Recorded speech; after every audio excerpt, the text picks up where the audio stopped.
Hi friends, as promised in my last video of mine, I'm going to start off with the quantitative literature reviews, which is one variety of meta-analysis. I welcome you all to this particular video of mine. So let me proceed further with this one and understand as to how and what exactly it is. Now this is, as I have reiterated myself, is a common use of meta-analysis. So what do we do basically?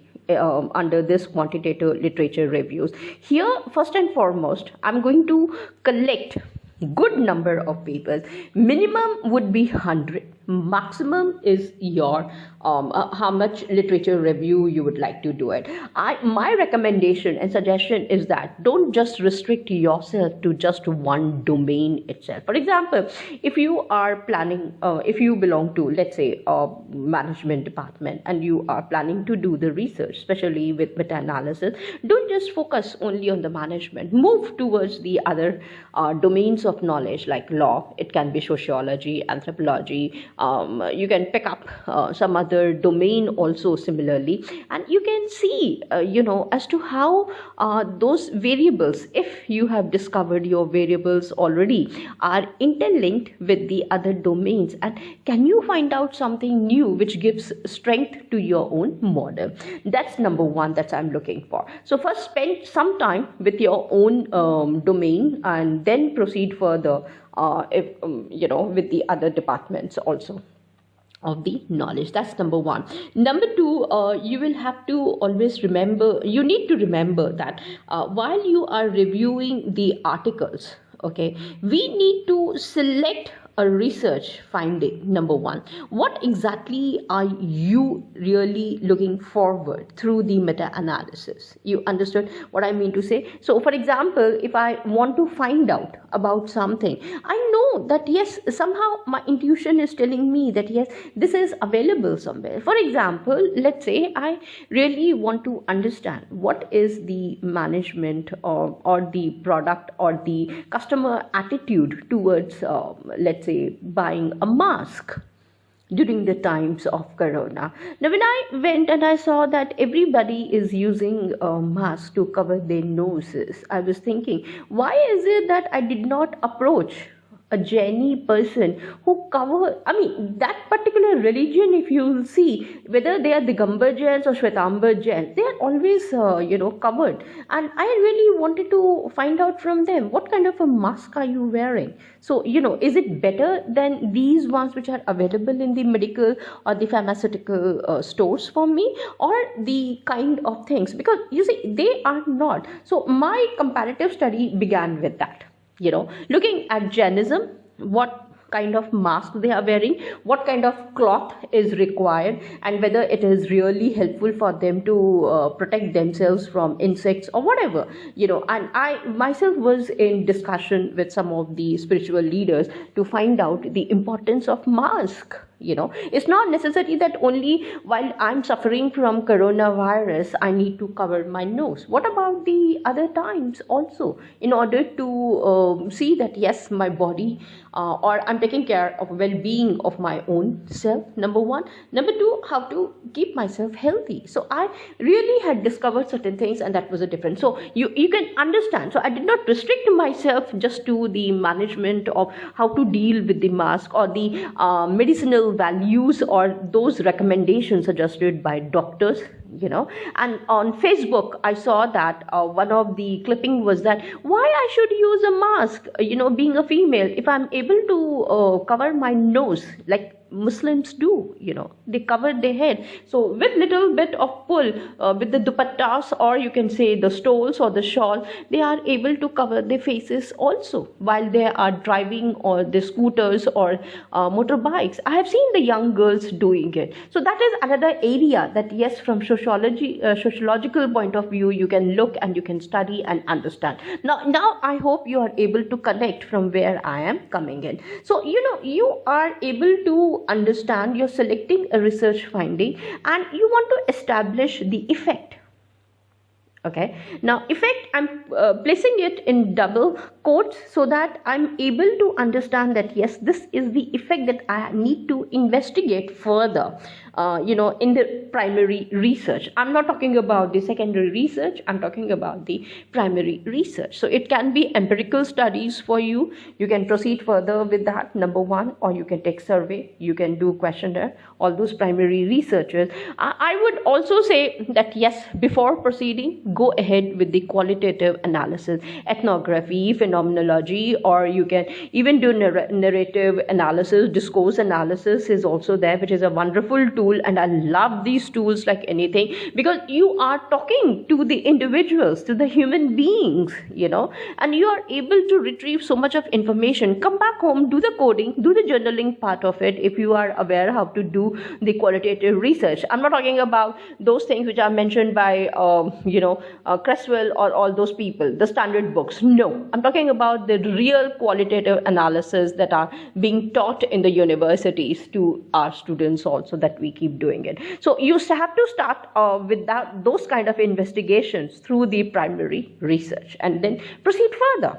Okay, you can write a conceptual paper or a theoretical paper. Okay, if not anything else, maybe as a narrative analysis. I know there is just one university wherein some of my friends, they have dedicated themselves only for narrative research. They don't do anything else. They keep coming to India in order to do those narrative research work, and they collect those things, especially on partition literature I'm talking about. Or you can even discuss about the what do you call this one, dislocated individuals or the patients, and especially now when we can see that yes, there are certain cases wherein you really would like to know and understand as to how different countries or the individuals or so-called corona racism is taking place around the world. Those things also you can document. Now I'm just giving you examples. Many things are there under the narrative, and maybe some of my scholars were asking me if I can go ahead and come up with a video exclusively on the narrative analysis also, and we will see. Definitely yes, once you are doing it, start coding them, and once you code, you can proceed further and come up with wonderful results also. So that is another way to look into it, and you are able to see the effect. And once you have done the initial modeling in front of you, proceed further with the quantitative analysis further, and then come up with those numerical or the quantitative numbers in front of you, and say that yes, see, this is what my research is. I have identified my error earlier, and now this is what it is, and you can showcase the reduction in your own error, or showcase the power or the strength of the effect that you have derived with your research. And that is what is meta-analysis exactly. I have made it in a very, very lucid manner, though the entire thing, and that's the reason why some of the journals dedicated to Scopus or the ABCD journals, if you are doing meta-analysis, they will not accept your papers before 1.5 years to 2 years. Now, Cochrane papers, now medical fields, psychological research papers focusing on meta-analysis, you will see they dedicate themselves for 1 year of meta-analysis, and once the power or the strength has been, I should say, derived, or they have achieved, whether it is a failure or in the positive manner, then they proceed further with the other things. So this is how the meta-analysis in the quantitative literature reviews has to be taken care of. Now here, once you have established, okay, now what am I doing? Why the next question arises, why different domains am I taking it up? Now you see, you're trying to find out the power, the strength, okay, or the effect of the relationship that you really would like to establish between those variables that you have already taken care of for your own model.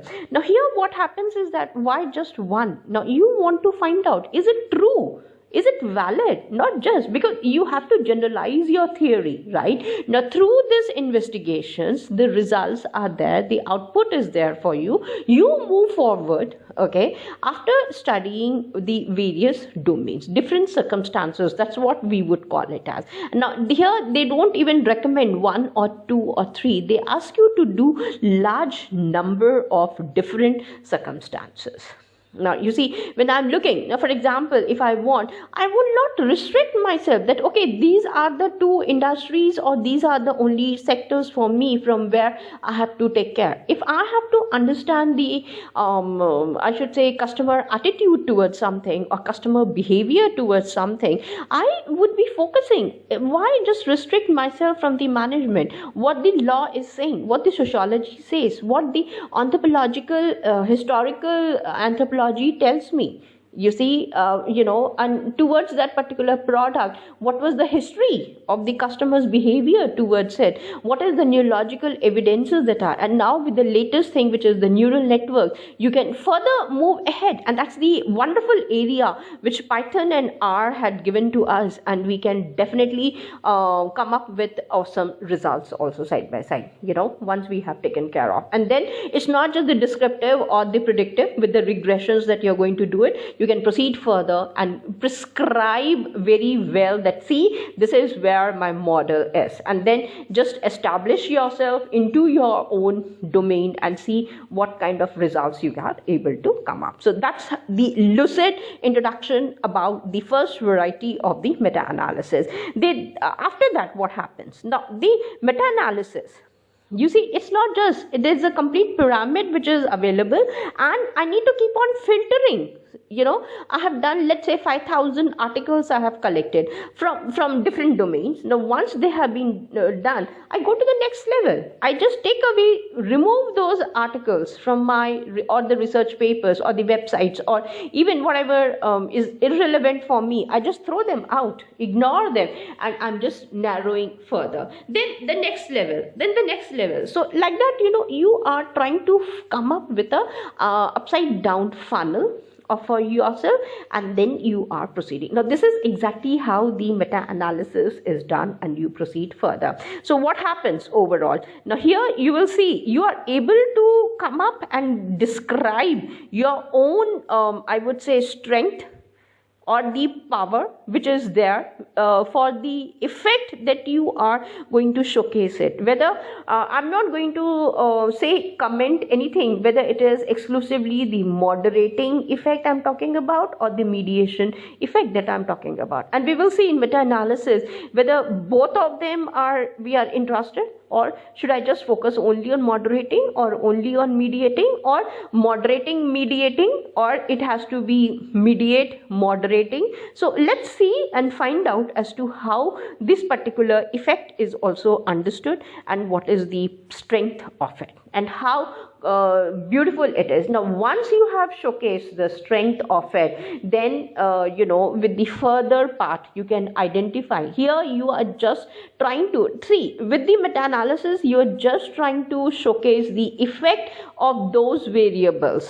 Okay, whether they are moderating or mediating, that depends later on. First and foremost is the power of that particular effect that you want to showcase in your model. Once that has been done, then you will showcase that, yes, see, this particular, before the moderating effect, the two variables had this kind of strength between them. The moment I introduced it, there was a positive or the negative, or we will see what varieties of them are there, and then we consider further whether it is a stronger relationship or the stronger effect is present or a weaker effect is present. Now, that is where we are going to do with good number of research papers and the articles. In other words, an in-depth study in the first kind of meta-analysis. So I'm going to stop here with the first variety, and I think I have explained in depth, given a lucid idea without entering into the mathematical aspect of it. We will see that the formulae, that's something which again requires a little bit of training, and we have to understand as to how to apply it and carry forward. I think Andy Field has done in his book, and that's why he says it's too cumbersome and I don't believe in meta-analysis at all. Being coming hailing from the psychology department also, he simply says, no, I'm not interested. I'm more interested in other kind of relationships rather than the meta-analysis. However, yes, it is also part of the research, and why we should ignore it and say that no, it's a rigorous, a long-term oriented, and it has its own goal to reach out. So I think researchers should focus even on that. So let me come up with the other variety of the meta-analysis in my next video. Till then, thanks. Take care. Bye.